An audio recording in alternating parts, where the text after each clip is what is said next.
Como a Major consegue ajudar essas empresas, essas pessoas que não têm essa expertise ou precisa alinhar esses dados, organizar? O que vocês dão aí de solução? O que vocês trazem aí para esses clientes?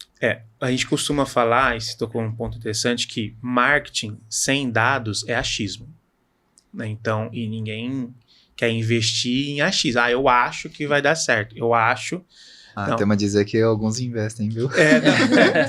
Sempre tem. Eu acho que vai dar certo. Acho que vai dar certo. Mas segue o... Vamos tentar, né? Não, a intuição é importante, mas os dados ajudam a gente não cometer erros que, às vezes, no calor do momento, a gente sente ali. Então, marketing sem dados, ele é achismo. E aí você fala, mas que dados? Depende do cliente. Tem clientes que chegam para a gente já com muito estruturado, ele já tem uma história, ele já fez alguns testes, outras empresas trabalharam para ele, a gente parte do que ele tem. Tem outros clientes que não, que chegam sem nada, e a gente tem que construir isso. Então, só para tentar exemplificar os passos ali. O cliente chega, a gente primeiro vê se esse web ambiente está preparado, né? E aí, nessa questão de estar preparado, é se as coisas estão conversando, se está chegando o lead ali para o time, e se o time está pronto para poder responder, para poder cuidar desse lead. Então, tem o básico e o time está pronto. Ok, isso tá legal, tá alinhado, tá treinado, sabem como fazer, sabe? Aí começa essa construção de dados. É rodar uma campanha, a gente vai entrar depois um pouquinho na parte do Daniel ali, é rodar uma campanha e entender como que se comporta essa campanha, e conforme a maturidade do que a gente vai trabalhando, nós vamos tendo informação para melhorar o que a gente está fazendo. Vou dar um exemplo, temos um cliente em Indianápolis hoje, que a gente sabe exatamente, estou falando exatamente o que o cliente, o lead dele que chegou, pesquisou quando ele foi lá no Google. Então, a estratégia principal dele é no Google, né, ali. Então, nós fazemos essas campanhas, o Daniel cuida desse chapéu, e a gente consegue, com a inteligência de marketing, saber, aquele cara que entrou e que vendeu e que comprou, ele pesquisou a palavra XYZ lá no Google. Isso é muito poderoso para marketing. A relevância, né? Isso é muito poderoso porque se eu sei que ele pesquisou pela palavra A, eu não vou ficar investindo na B e C, e aí eu vou otimizar. Então, dados para marketing, isso é importante. E aí é onde se diferencia, né? Os profissionais dos gurus de internet. Normalmente, esses caras não têm essa habilidade, essa visão de trabalhar com dados, né? Ou trabalha só com os dados ali que a própria ferramenta dá, né? E muitas vezes não. Para ser efetivo, você tem que cruzar isso. Daniel pode até falar melhor sobre isso. Às vezes a ferramenta, né, seja a plataforma, ela vai dar um resultado, mas na ponta não foi aquilo. Então você tem que fazer esse cruzamento, os dados entram aí. Perfeito. O cliente, ele dentro desse processo, ele tem muito poder. Ele pode ajudar muito. Então a empresa dele tem muitas ferramentas que ele pode também nos ajudar. Então o cruzamento de dados, não só do nosso serviço, mas de ferramentas que a gente trabalha, softwares, e também o cliente, tudo isso combinado traz um poder de acompanhamento que a gente consegue justamente entender qual foi o primeiro passo do cliente, né?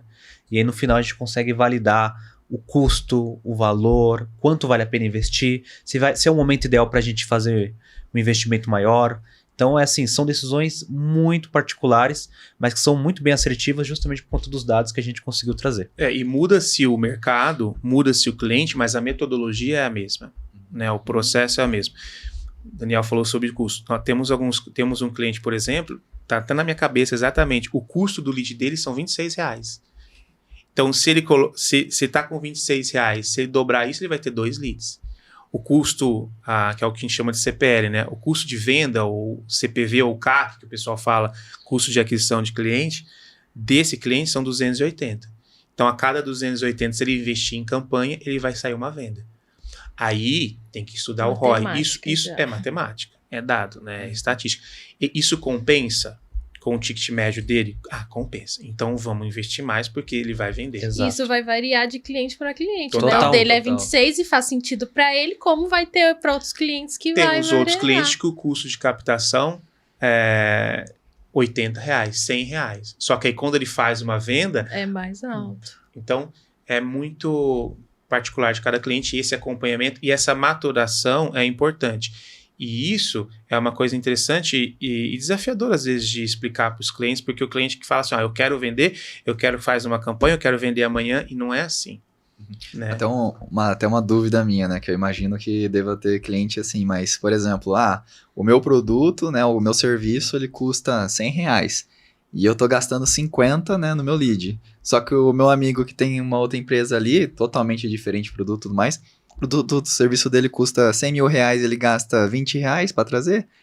Por quê? E essa resposta não dá para explicar para o cliente, porque tem que analisar, tem que amadurecer, tem que ver os processos. Às vezes, Vitor, a resposta está no time, como eu falei. A gente já pegou vários clientes que a resposta estava no time. O lead vinha, o custo estava bom, mas o time não atendia. E dentro do marketing da Major, nós temos esse olhar. E a gente acompanha alguns clientes específicos, né? Dependendo do que a gente fecha, a gente tem diferentes pacotes, a gente acompanha o cliente, mesmo o time comercial dele, para saber se o time está atendendo a tempo.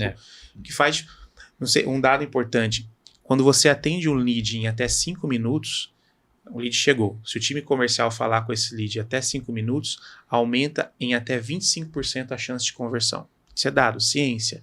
Tá quente ali, né? Tá quente. O lead quente. Então, não pode deixar esfriar. Tem essa maturação, tem essa questão do teste AB, então não dá pra falar, vamos colocar e já vai vender, não. Tem um processo, entender, até que a gente amadurece. Beleza, é isso. Então é basicamente por aí. A todo momento estudos, né? Tem que estar acompanhando, o mercado está toda hora mudando também, as pessoas, os hábitos das pessoas mudam também, então é um acompanhamento frequente, é analisar, é testar, acho que no marketing também vai muito essa questão de teste e o acompanhamento, né? Que tem aí para não perder e conseguir agregar cada vez mais.